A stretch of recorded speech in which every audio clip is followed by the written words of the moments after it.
Irshad datang untuk yang kedua kalinya, teman lama saya. Sebetulnya Irshad mengatakan bahwa beberapa tahun yang lalu mengontak saya terus-menerus, tapi saya tidak menerimanya. Tapi saya senang bahwa Irshad di sini, dan dari buku pertama, kalau yang kedua ini saya sempat melihat ininya di website-nya Irshad yang bahasa Inggris, dan saya pikir agak berbeda ya. Karena kalau yang buku ini lebih berbicara tentang apa yang kita sudah punya tentang kebebasan itu sendiri. Yang satu mengajak kita semua untuk bagaimana kita beragama tapi tidak merasa takut. Nah, situasi di Indonesia kan sekarang semakin berbeda ya dengan ketika Irshad datang tahun 2009, di mana kelompok fundamentalis agama atau Irshad suka menyebutnya sebagai konservatisme agama itu sudah mulai menguat. Jadi saya melihat bahwa ternyata ketika yang sekarang itu justru saya melihatnya lebih gini, Irshad justru lebih muncul ya. Dan saya yakin bukunya ini akan lebih dicari. Nah, saya hanya ingin bertanya kepada Irshad kalau bersangkutan tentang situasi LGBT di Indonesia ya. Apalagi sebentar lagi IDAHO International Day Against Homophobia, dan kemarin itu kita sempat tinggal-tinggalan bahwa kita harus menjadi strategi untuk lebih prepare dengan keamanannya karena situasi di Salihara ya yang belum lama, dan waktunya yang sangat dekat, tanggal 16 kita udah mulai. Jadi menurut Irshad bagaimana sih cara kita meng-counter situasi-situasi seperti itu yang saya yakin sebetulnya kelompok itu nggak banyak ya, tetapi suaranya yang besar dan menyedihkan sekali karena ternyata polisi lebih menuruti yang jumlahnya suara lebih besar tapi jumlah lebih sedikit. Jadi menurut Irshad bagaimana sih sebetulnya kita menyikapi situasi seperti itu, meng-counternya, bagaimana strategi gerakan untuk kelompok LGBT sendiri? Thank you, Augustine. And next time, reply to my emails. I don't come here pretending to have all the answers or any of the answers. Remember, this is a discussion. So you are here to advise me, not just me to advise you. With that said, this was one of the questions we addressed in the strategy session around the stage last night in Salihara.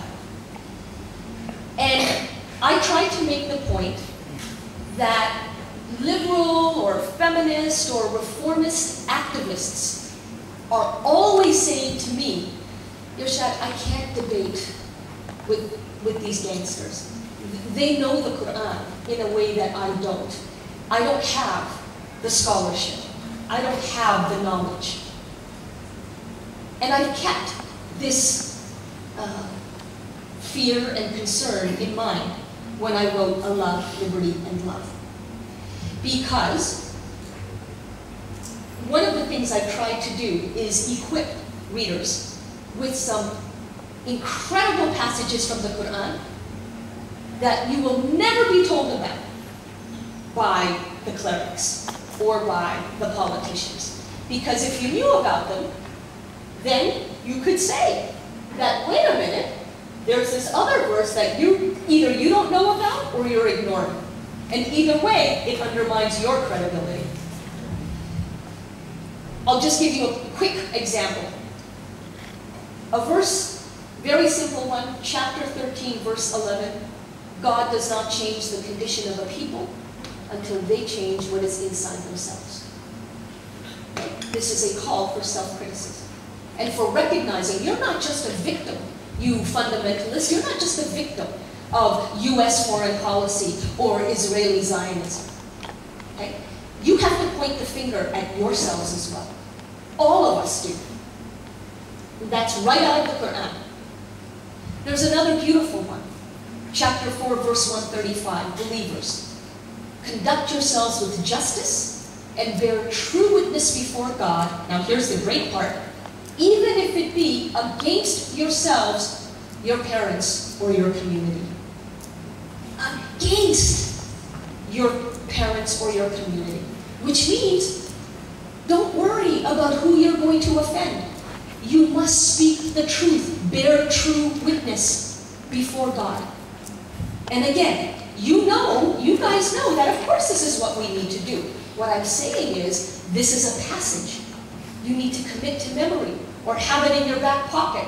Whip it out the moment you get the opportunity and say it to those people who think, well, they don't think at all, who believe that they have all the answers. And then finally, because I'm not going to get into a theological argument here, but finally, there is the most ingenious, most amazing passage from the Quran that I have not read in any other scripture. It's chapter 3, verse 7, and it states, some of the passages in this book, meaning the Quran, are precise, and other passages in this book are ambiguous. And it is only those with disbelief in their hearts who will focus on the ambiguous so that they can dictate certain interpretations to everybody. And then this passage ends this way. Believers, understand that only your Lord knows the full and final meanings of this book. Now this is a call for humility, so that those who claim they have a monopoly on knowledge and meaning are actually violating the spirit of the Quran by playing God with everybody instead of recognizing that they are one among many, many voices and that only God has the full and final truth. Again, commit this verse to memory or put it in your back pocket and have it ready. Because what I find that liberal activists never do, because again, they say, I don't know enough, I'm not a real scholar, as if these idiots are scholars, right? What we never do is show them that we've got an understanding too of the Quran. It's a different understanding than theirs, but we can play the game. If that's where they want to go, we can play that game. Bring it on. You know? And when I speak with young Muslims at universities, for example, and they see that despite whatever they've read on blogs that hate me, that when they see that I'm coming from a place of deep faith, not just a secular human rights perspective. Not that there's anything wrong with that, but again, remember who you're trying to persuade. When they see that I'm coming from a place of deep faith, something changes for them. Of course, there will always be the hecklers, the people who are there to insult. You'll never win everybody. You can't, by definition. Especially if you want diversity. You shouldn't win over everybody. Okay? But the point is that with a verse like chapter 3, verse 7, this call for humility, you make the point that not only do I know the Quran too, but whatever it is that you say to me, this verse is telling you, you aren't God. So you need humility, even as you preach your own interpretation. This to me is a perfect answer to anybody who tries to impose their interpretation on anybody else.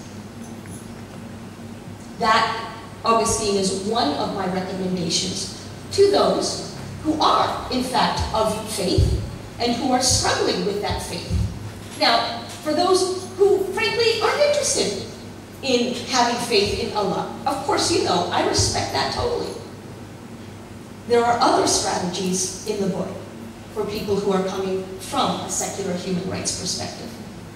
So just know that this new book is exactly to your point. It's about how, not just about why.